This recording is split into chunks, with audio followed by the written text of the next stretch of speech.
ایک دفعہ کا ذکر ہے، برف سے ڈھکی ہوئی سرزمین میں برف کی ملکہ رہتی تھی۔ اگرچہ برف کی ملکہ اپنے محل میں بہت تنہا محسوس کرتی تھی، لیکن اس نے کبھی کسی کو یہ بات نہیں بتائی۔ ملکہ کا برفیلا محل ایک خاموش پہاڑ کی چوٹی پر واقع تھا۔ ایک دن ملکہ نے ایک چھوٹے سے گاؤں میں رہنے والے دو بہن بھائی کائی اور گیرا کو دیکھا۔ اسے ان کی خوش مزاجی اور زندگی سے بھرپور طبیعت بہت پسند آئی۔ ملکہ نے سوچا، اگر کوئی میرے ساتھ محل میں آ جائے تو میری تنہائی ختم ہو جائے گی۔ ایک رات جب کائی اور گیرا اپنی دادی سے ایک پریوں کی کہانی سن رہے تھے، اچانک ایک تیز آندھی چلی۔ گھر کی کھڑکی کھل گئی اور چمنی میں جلتی آگ بجھ گئی۔ بہن بھائی بہت گھبرا گئے۔ ہوا اتنی تیز تھی کہ کائی اسے سہ نہ سکا اور کھڑکی سے باہر الفاڑ گیا۔ اسی لمحے اس کے سامنے برف کی ملکہ آ گئی۔ اس نے کائی کا ہاتھ تھاما، سفید بھیڑیوں سے جتی ہوئی اپنی برفانی بگھی میں بیٹھ گئی اور آسمان کی طرف الفاڑ گئی۔ گیرا نے اپنے بھائی کو جاتے ہوئے دیکھا۔ اس رات کے بعد کائی برف کی ملکہ کے محل میں رہنے لگا۔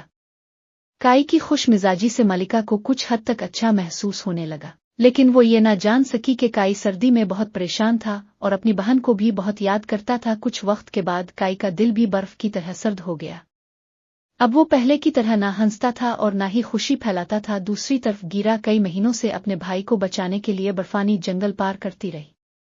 اسے سخت برف باری کی کوئی پرواہ نہ تھی اور وہ بغیر رکے آگے بڑھتی رہی۔ ایک سفید ہرن نے گیرہ کا حوصلہ اور عزم دیکھا اور کہا، میں تمہیں برف کی ملکہ کے محل لے جا سکتا ہوں۔ گیرہ نے ہرن کے سینگوں کو مضبوطی سے تھام لیا۔ ہرن آسمان میں آڑا اور اسے محل تک لے گیا۔ وہاں گیرا نے دیکھا کہ کائی سردی سے جم چکا ہے۔ اس نے اپنے بھائی کو زور سے گلے لگایا اور اپنی محبت سے اسے گرم کر دیا۔ کائی دوبارہ پہلے جیسا ہو گیا، مسکرایا اور گیرہ کا شکریہ ادا کیا۔ جب برف کی ملکہ نے یہ منظر دیکھا تو اسے اندازہ ہوا کہ اس نے ان بہن بھائیوں کو کتنا نقصان پہنچایا ہے۔ اسی دن کے بعد کائی اور گیرا نے اسے کبھی کبھار اپنے گھر آنے کی دعوت دینا شروع کی اور وہ سب دوست بن گئے۔ ملکہ اب تنہا نہیں تھی، کیونکہ اب اسے معلوم ہو گیا تھا کہ محبت ایک ایسی طاقت ہے جو برف کو بھی پگھلا سکتی ہے اور سب سے تنہا دل کو بھی گرم کر